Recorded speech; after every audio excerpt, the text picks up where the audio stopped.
Live from the Big Beefy Man Cave in New Bedford, Massachusetts. This is the YouTube channel vlog show in which video games, flash game show gameplays, along with sports and wrestling news are the norm. This is the YouTube channel vlog show of positivity, good times, and fun. This is Eric Lima Shenanigans of 1977. And now, here's the host of the show, the perpetrator of these shenanigans, Big Beefy E himself, Mr. Eric M. Lima. Thank you very much, Mr. Wonderful Announcer, for that lovely intro. Hello there, everybody. This is my Big Beefy Man Cave, and welcome to another episode of Eric Lima Shenanigans of 1977. I am the host and perpetrator of these shenanigans, Eric Lima. What's going on, everybody? This is episode 113 of the show. Just got done watching NXT to follow the fallout from Halloween Havoc. Let's get right into it, ladies and gentlemen, because Halloween Havoc was a heck of an event, and this is the fallout. And it kicked off with the Women's Tag Team Championship as the lovely Katana Chase, formerly known as former American Ninja Warrior Casey Catanzaro, is teaming up with Kayden Carter. They are the Women's Tag Team Champions, defending against Zoe Stark and the lovely Nikita Lyons, formerly known as Faith the Lioness in Wild Superheroes Wrestling. It was a heck of a matchup, but there was one incident where the match was almost over when Zoe Stark made the pin on Katana Chance. And I thought, and Zoe Stark and Nikita Lyons would be the new tag team champions. But what the referee did not notice was a blind tag that happened. That was a tag that happened. The original referee did not see the tag, but the second referee did. They restarted the matchup, and retaining the title will be Team KC. That will be Katana Chance and Kayden Carter. So I feel bad because I thought Nikita Lyons would get her first championship in the WWE. We know it could have been Zoe Stark's second tag team title. Obviously, her first tag team title was won with her and Io Shirai, who is now Io Sky, on NXT at one point. So, then Wes Lee, the new NXT North American champion, was heading out to the ring to address the NXT universe. But then, after the commercial break, there was a formerly T-Bar's mask goes into the fire. It's for justice. Dominik Dijakovic may be returning to NXT. This would be very interesting because Braun Breakers may have another target. I'm sure that Dijakovic will probably want to be the NXT champion. The new North American champion, Wes Lee, came to the Capitol Wrestling Center, addresses the crowd. Addresses the fans about being NXT North American champion, all the hard work, fans are chanting, they show him love. And then that loser loudmouth, Grayson Waller. I'm Grayson Waller. Look at me, I'm Grayson Waller. I don't like that crazy American guy who keeps singing a song while he's playing this stupid high rollers game. What is he, nuts in the head? And Grayson Waller, you lost a casket match, you ding dong. Anyways, there was Wes Lee. And talking about, hey, and they were, didn't you lose a casket match to Apollo Crews? Oh, he's in the Druids, and complaining every excuse in the book. But then here's the funny part. R-Truth's music being played, and R-Truth actually showed up dressed like the Joker from Batman. I'm going, what's he doing here at NXT? This is good. It's going to be a running gag. We got to get more R-Truth.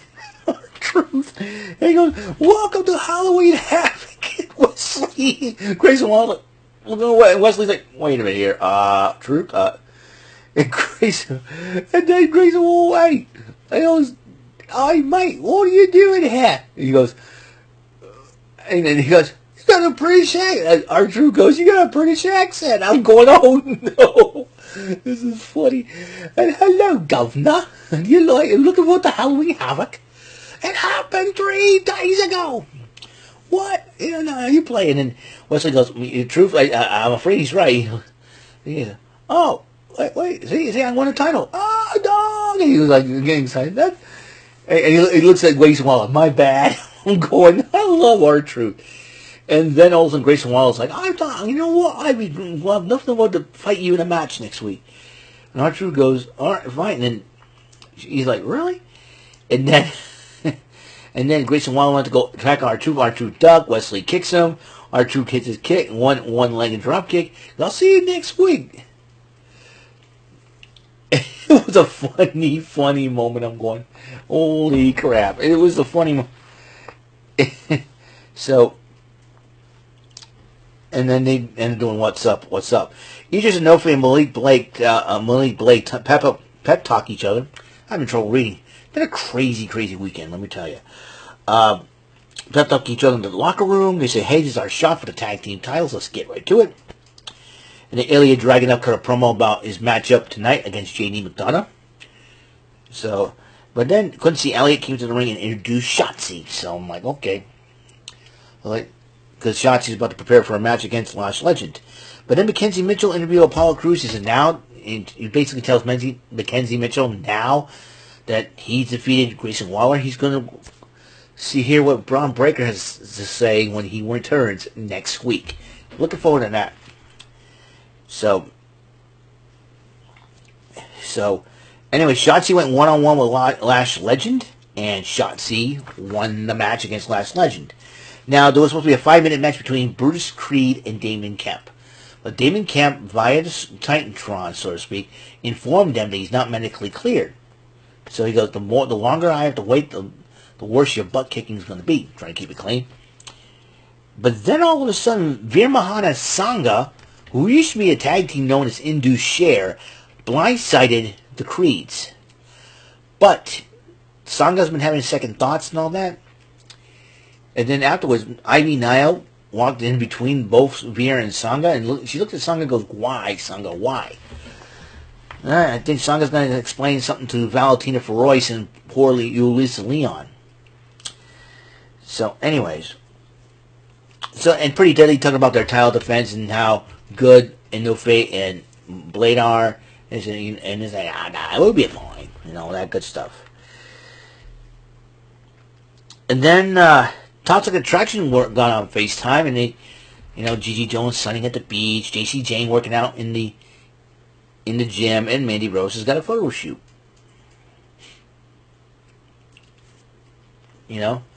And Gigi Dolan, she's my favorite member of Toxic Attraction, and I'm sure Mr. Elite JCTV would attest to that. Thank you, Elite JCT. To me, if I had a favorite, if I went with a Survivor Series team, this is a tough decision picking a Survivor Series team. I would, if I was like captain, like, okay, well, which 5 other women would join me? I would definitely pick Gigi Dolan, Nikita Lyons, Io Sky, those 3. I would pluck Katana Chance, and I would have to go with Melina. I would have to go with Melina. So, might I digress? So, the NXT Tag Team titles were on line. Pretty Deadly defending against Malik Blade and Idris Nofe. This match could have gone either way, but Pretty Deadly with their spilt milk move retains their titles. And then JD McDonough promo on Dragunov, and this guy, JD McDonough is getting more sick-minded, I should say, getting more sick-minded by the day. I mean, the stuff he comes up on, I'm going, we're crazy, dude. We're crazy. And then, Mackenzie Mitchell was interviewed to Zoe Stark in the locker room, who both late, and then Nikki Lyons comes in. She felt like she liked Zoe Stark. Don't worry, no. We're going to get a rematch. The referee seen it and everything else. When we get our rematch, we'll win the titles again. So, but then Schism came out, as you know. The Dyad and Joe Gacy had a little plan for their 4th member. Who is it? The red-hooded person walking to the ring. So Joe Gacy spoke first, and then Brett Fowler spoke second. Jack Reed spoke third, and then Joe Gacy goes, "Time for you to step out and reveal your identity." And so the red hoodie came off. We know it's I had a feeling it was going to be a female member. Well, we didn't know which female member it's going to be. The mask came off. The Rock's daughter, Simone Johnson, but now she's known as Ava Raine, has now joined the Schism. And everybody's tweeting The Rock about this. What's going on?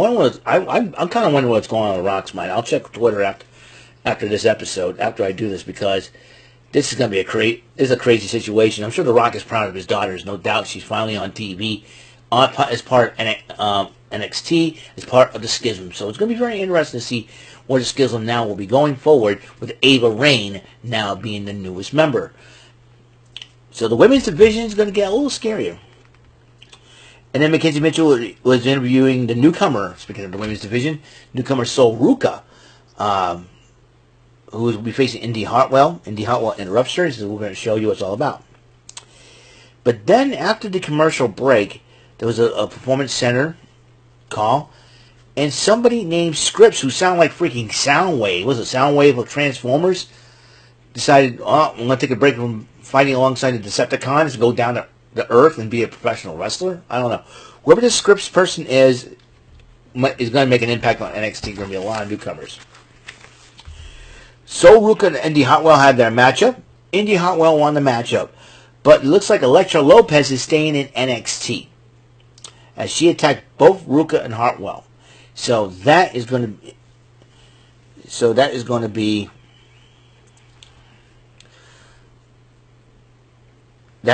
something else. So Elektra Lopez, I'll tell you one thing, with the rival Sol Ruca, the return of Elektra Lopez, and the debut of Ava Raine, it seems to me, ladies and gentlemen, the women's division is getting crazier and crazier and crazier by the moment. I want to see what your thoughts, guys, on this. Ava Raine, being part of Schism, and Elektra Lopez being left behind as Legado del Fantasma on the main roster on SmackDown with Zelina Vega. Interesting, to say the least. But then Chase U decided to start, class about to start, but Bodie Hayward went missing, and Duke Hudson came a little bit late. I'm thinking that Duke Hudson has something to do with what happened to Bodie Hayward. I'm just saying, a little suspect, if you will. So the newest pay-per-view, a premium live event, NXT Deadline, is coming soon. We don't know. I think it's in December. I think I heard Vic Joseph say December 20-something. I really don't know. So we'll find out. So NXT Deadline. And Roxanne Perez was cutting her promo on Halloween Havoc and how she was not the person that she was and everything else. And I think she's determined to continue on. Roxanne Perez will have a huge opportunity. Now the women's division is getting kicked up a notch. But then, as Malik Blade and Idris Nelfia were holding themselves, holding their wounds, they're like, oh, we lost the belts. What are we going to do with our shot? And then a big black truck came by with a bunch of ladies screaming in the back and everything else. Odyssey Jones said, hey, we know you were this close to winning the belts. Forget about that. Jump in the car. We're going to party. Have a good time. Idris Nelfia says, yeah, I don't know about you, but I'm going. And then Malik Blade says, nah, you didn't want to, and also one of the girls grabbed him and tossed and pulled him into the truck. I'm going, Malik, enjoy the moment. That girl wants you, boy. So that's all I'm going to say. So Odyssey Jones and Nelfia and Blade form a trio? Interesting things to come. So the matchup between Ilya Dragunov and J.D. McDonough was a crazy matchup, but in the end, due to referee stoppage, J.D. McDonough won the matchup, and Ilya Dragunov was taken out on a stretcher. And hopefully, and J.D. McDonough's got a very sick mind. I wonder what Braun Breaker's thinking about all this. And that is it. That's all the time we have on the show for today. Well, actually, for tonight. This is the final video I'm doing for tonight. And I'm going to end it here. And tomorrow, there'll be a new day, new episodes. And as you know, Wild Wednesday is tomorrow. And I'm doing also, I'm going over AEW Dynamite as well. So, be well of that. As you know, the Rant and Rave special, Halloween special, is coming up Thursday as well. And then Friday, SmackDown. So, a lot's going on. SmackDown's going to be on FS1, by the way. So if you guys are planning on watching SmackDown, FS1 it is. For my local friends here in New Bedford, it is channel 250, I believe. You have Comcast, digital cable, and whatnot. Before I go, another thing. I've done the thumbnail for the top of the Shenanigans charts. It's complete, but I'm gonna It's the white the dry erase board will be staying blank, and I will fill in whatever subject I'm going to talk about. So this is gonna be a very exciting thing. I can tell you. It's going to be a very very exciting moment. It's going to be very exciting things happening, and it's going to be great. So, like I said, I'm getting top of Shenanigans chart ideas, lists, and whatnot. Just be well aware of what's going on and what's up. So it's going to be a lot of fun. Trust me on this. So that's it. And episode 113 is complete of Eric Lima Shenanigans of 1977. Thank you for joining in. So until the next episode, Mr. Announcer, please take us home. That is all for today's episode. This is Mr. Lima speaking for Eric Lima Shenanigans of 1977. A Big Beefy E tour for Bob Saget production, and in association with a Sweet Bumbling Bofo Raver Telepictures and Distribution. See you next episode, and have a very blessed day.